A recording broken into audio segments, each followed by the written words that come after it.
திருச்சிற்றம்பலம்.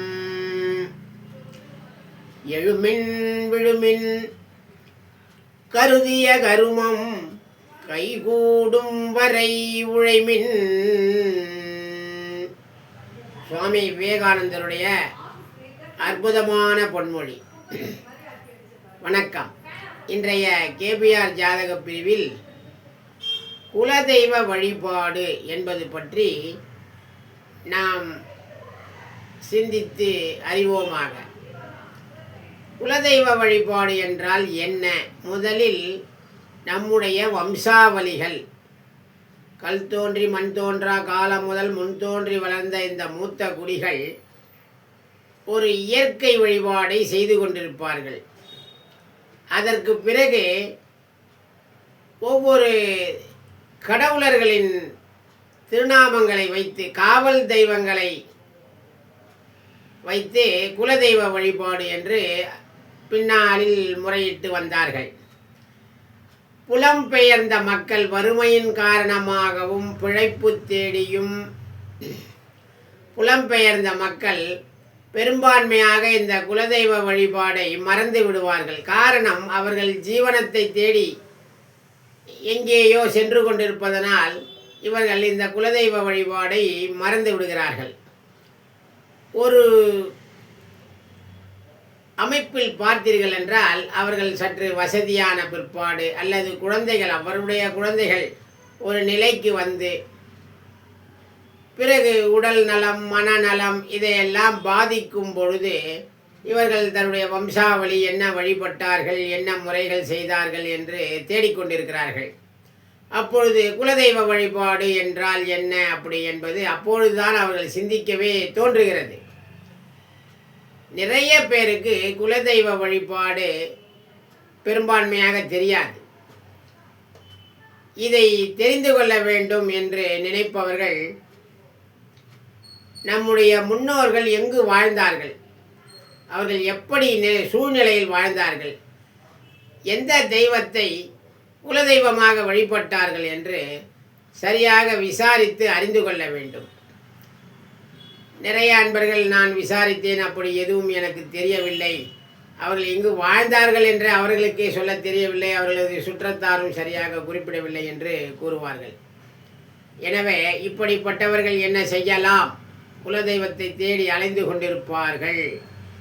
எனவே பொதுவாக அது போன்ற சமயங்களில் முதலில் பக்கத்தில் உள்ள அம்மன் கோயில்கள் அங்கே சென்று ஒரு 3 வாரங்கள் தொடர்ந்து வழிபாடு செய்ய வேண்டும். வழிபாடு செய்யும்போது நமக்கு ஒரு மனநிறைவு ஏற்படும். பிறகு என்ன செய்யலாம்?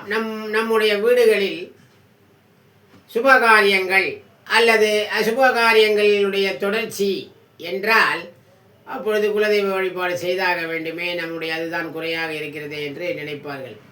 அது போன்ற காலங்களில் அந்த பக்கத்தில் உள்ள கிராம தேவதை கோயில்களில் முதலில் வேப்பஞ்சேலை என்று சொல்லக்கூடிய அந்த வேப்ப மரத்தின் தழைகளை உடைகளுக்கு பதில், துணியாலான உடைகளுக்கு பதில் இந்த வேப்பிலையால் அந்த உடலை மூடி அந்த குலதெய்வத்தை, அந்த இஷ்ட தெய்வத்தை, அந்த அம்மன் கிராம தேவதையை வழிபாடு செய்வார்கள். பொதுவாக அம்மன் கோயிலில் இது தொடர்ந்து நடைபெறும். எனவே இது போன்று அந்த நம்முடைய எங்கு இருக்கிறோமோ அங்கு பிரசித்தியமான கிராம தேவதை கோயில்களில் இது போன்று ஒரு முறை நாம் அவசியம் செய்தால் அன்றிலிருந்து அந்த பிரார்த்தனை அந்த கடவுள் கட்டாயம் ஏற்றுக்கொள்ளுவார். அன்று முதல் நமக்கு இந்த குலதெய்வமே நம்முடைய குலதெய்வமாக நம்முடைய வம்சாவளிகளுக்கு தெரிவித்து விடலாம். இந்த தெய்வம்தான் என்று. பெரும்பான்மையாக பெண் தெய்வம்தான் குலதெய்வமாக இருக்கும். ஆண் தெய்வம் குலதெய்வம் என்று கூறுவார்கள். ஆனால் அதை தொடர்ந்து செய்பவர்களால் தான் அந்த ஆண் தெய்வத்தை வழிபாடு செய்வார்கள் பெரும்பான்மையாக.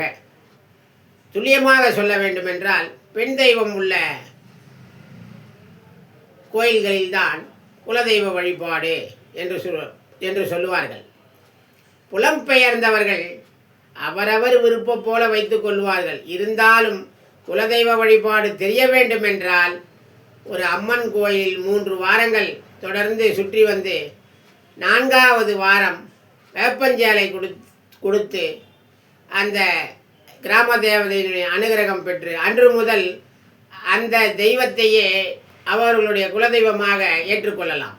இதுதான் குலதெய்வ வழிபாட்டில் குளறுபடிகளை நீக்குவதற்கு சரியான வழிமுறைகளாகும். எனவே நம்முடைய அன்பர்கள் இதை பின்பற்றலாம். ஏதாவது சந்தேகம் இருந்தால் என்னை நேரடியாகவோ தொலைபேசியாக வழியாகவோ நீங்கள் தொடர்பு கொள்ளலாம். எனவே அன்பர்கள் குலதெய்வ வழிபாடு இல்லையே என்று வருந்த தேவையில்லை. மேலும் சரியான தீவிரமான விவகாரங்களுக்கு நீங்கள் என்னை நேரில் வந்து சந்தித்தாலும் அல்லது தொலைபேசியில் பேசினாலும் நான் உங்களுக்கு தேவையான விளக்கங்களை தர தயாராக உள்ளேன். எனவே அன்பர்கள் சரியாக புரிந்து கொண்டு சிறப்பாக வாழுங்கள். எழுமின் விழுமின் கருதிய கருமம் கைகூடும் வரை உழைமின். திருச்சிற்றம்பலம். வணக்கம்.